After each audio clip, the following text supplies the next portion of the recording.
Global Privacy Day is a unique opportunity for us to emphasize the absolutely important nature and need for us to continue to safeguard our fundamental rights, which is privacy. And if you don't know why it's fundamental, whether it's digital or not, how many people left their home without locking their doors before coming? And I see by a show of hand. Why? Why did you do that? You left someone at home. Exactly.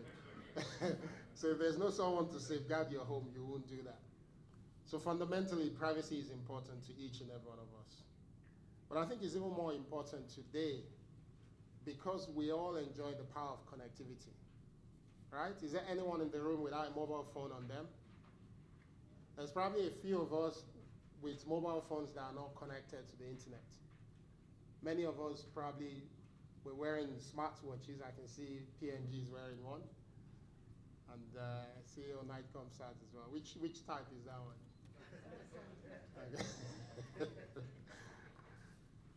For quite a number of us, we probably have IoT devices at home as well, which is extremely connected. And these things empower us to be able to live a better life. For many of us with family members, friends in faraway places, with the help of basic mobile applications like WhatsApp, we can talk to them for hours without limitations. We can even do video calls with them. So it's almost like they're with us. We all enjoy these technologies and opportunities they bring to us. Not only do they serve us socially, they also bring economic opportunities to nations. It's been well documented that nations that are well connected obviously are a lot more prosperous. But one thing we don't take into consideration when we think of all these benefits is the power of these technologies. These technologies, by characteristics, connect billions of people together. I'm sure we can all attest to this. For those who use social media, you probably see what's happening there. Millions of users on this platform, everyone interacting, sharing information, sharing data, which we find useful sometimes. Sometimes we don't find it useful. These technologies also now offer something that is very unique, processing power. The phones that you're carrying today is way more powerful than a lot of the what was called supercomputing back in the days. Most of your phones are now more powerful. And that has serious implications for data. Because while before we limit the data that we collected, you could collect a data set for a year and say after using it for a while, you have to throw it away because you're going to collect new one. Or perhaps you don't have the processing power to even be able to process them. Today, the technologies that we talk about, they have almost unlimited storage capacity, which means we can continue to collect data for as long as we want. And they can also process as well. The analogy I always use is if I bring a data set of all the kids that we've given birth to in Nigeria since 1960, there's a likelihood that no one in the room is going to be able to do anything with that data set because it will be a lot of data. And it probably fill this entire room. But if I give that same data to machines that we have today, to digital technologies, they'll be able to process it really quickly and find patterns to show us. That's the characteristics and the beauty of these digital technologies. And of course, the most important one is unlimited access to knowledge.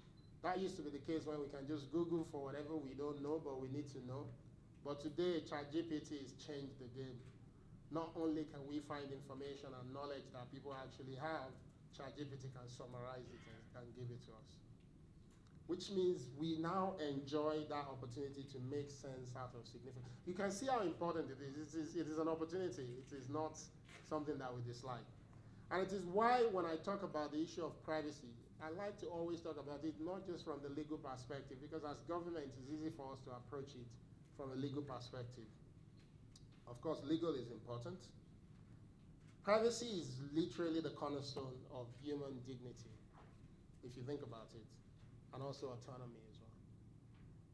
But unfortunately, because we all participate in this digital economy, we're shedding data by the day. Each one of us seated here today, we're producing data that people are collecting. To the point where even legal system cannot catch up with it. Because as digital technologies continue to grow, they continue to capture data in ways that laws will constantly need to be evolving to meet up with it. So I think it is on this note that it's extremely important that our approach should not just be putting laws in place. We have to put laws in place and ensure commissions like NDPC can do the work they do for those who refuse to stick to the laws. But at the same time, the commission, in the kind of work they've been doing to building capacity of organizations as well. Because there will be many organizations that will breach standard or perhaps even compromise future opportunities without knowing. A typical example I always give, because when we talk about data, we focus on simple digital things. But how many of us work in organizations where there's a book at the entrance that you have to sign? How many people do that? Do you know that's one of the easiest ways to compromise people's data? Of course, most Nigerians are now smart. They put fake information there, which is not.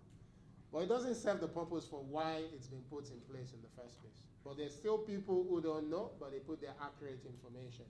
It only takes a cleaner, a receptionist to copy that data set and share and sell, which is why many of us get text messages that we've not subscribed to. It's the aggregation of data set from databases like that.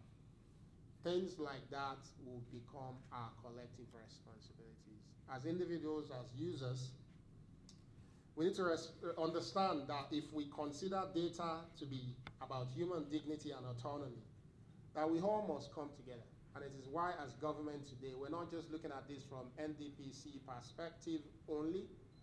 We're also looking for ways to ensure that we can empower individuals through digital literacy. So you can understand that you have a responsibility to ensuring that you secure your data set. If you're not going to leave your home without locking the door or leaving someone there, then it is also your responsibility to ensure that your data set is protected to a large extent. So individuals have roles to play. And we even have more roles to play because the technologies we're talking about are evolving at the speed of light. So some of us are responsible because we have vulnerable people in our families, whether the elderly or the people that are younger that still cannot really control things for themselves. So we all have to take responsibility to also enlighten and protect them as well. You should always ask questions when you're being asked to give your data. How will that data be managed? Because for some people that will not comply with the laws that Dr. Vincent and the team will put in place, they may not be able to catch all of them, nor enforce them. But when citizens start to demand to know how their data will be used, companies will start to take it seriously. That's why in the West, wherever, in countries that are becoming advanced about these things, not just in the West, when people collect your data, there should be a note stating how your data is being stored and used or destroyed. So we all have that responsibility to play. On the side of government, you can see that Nigerian government is committed.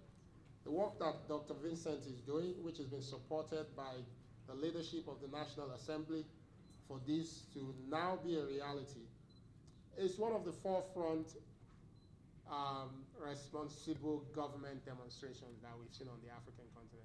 So Nigeria is actually becoming one of those nations that people look up to in the way we're managing data. But we know there's still so much work to be done.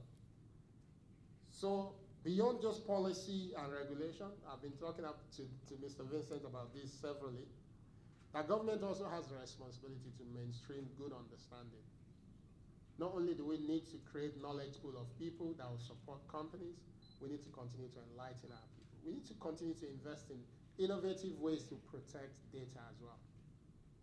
Innovative ways. When I say we're all shedding data, the phone you're carrying is reporting something back every minute, your location.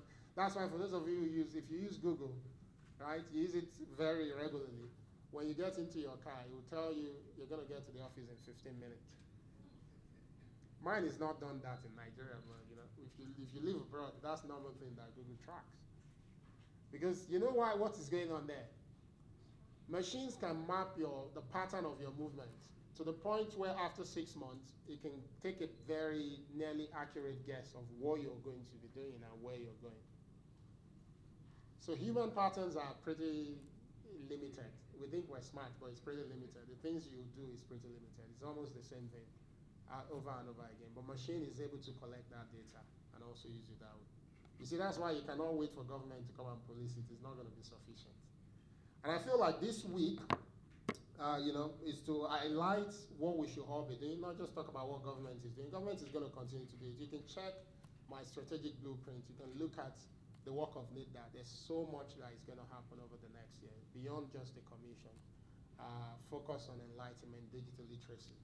But also even within government, as we talk about what we're now calling the digital public infrastructure, which is transforming government services, the core element of it is data interoperability, which is ensuring that government agencies and MDAs are able to share data. And within that is a whole lot of responsibility for the commission as well. And the commission is going to be leading us, helping us understand how to ensure we can protect the data of our people. And I think most importantly as well, Galaxy Backbone. They've been doing amazingly well, but you can expect that in the next 2 to 3 years, more changes will be seen because their role is going to be elevated and amplified. We will ensure that they help safeguard government data significantly as well. So we all have that collective responsibility to play, that we must all play. I'd like to encourage that we use this week. In fact, if it's possible, let's not talk about fines at all this week. If it's possible. Let's use this week to enlighten. Let's use it to celebrate those who have been doing the right things. Let's celebrate them. We can always enlighten people about, about why they will be fined. Because I think it's beyond fining. This is my personal take. I've mentioned this before. Of course, we have to enforce. Enforcement will force certain people to behave, but I think there's a massive gap in knowledge, in understanding as well. And we sometimes think when we put out things there that everybody sees and understands them, but there are times that people actually just don't see them. If I look at it from the perspective of the large corporates as well, I've managed a company before. As a CEO, if you pass down the requirement that certain things must be done, you still depend on the... Honorable Stanley mentioned the fact that even within government, there are agencies that are struggling. And when you look deeply, they're not struggling because the head of the agency is not interested. Sometimes it's just capacity. Sometimes they don't consider it to be important. Because it's a new way of doing things, it's a new culture. And when you're introducing new culture to society, you have to think of behavioral change. So I'm challenging NDPC to start to imagine what behavioral change would look like around how we use data and how we propagate a new way of using data. And I think lastly, Honorable Stanley also mentioned the role of the media in this. The media should start to reimagine that we live in a different world today. You're not here to only record what we're saying and play it back. You have a role to play in researching and understanding these mainstream challenges that we're all facing. And also participate in how you enlighten the populace. That is what they're counting on you for. Your role is not just to push back on government, and government is pushing back on the other side, but to help us break that communication gap. We won't be able to achieve this objective. The government is set up NDPC, it's being funded to do the work. The team at NDPC is doing extremely well, as you've heard from everyone that has been on this stage. And they've also been recognized globally for their work as well. There's still much more to do, and they will continue to push to do that much more. But we need every important apparatus in society to ensure that we all take responsibility for the safety of data in our society. Thank you so much all for coming. Thank you.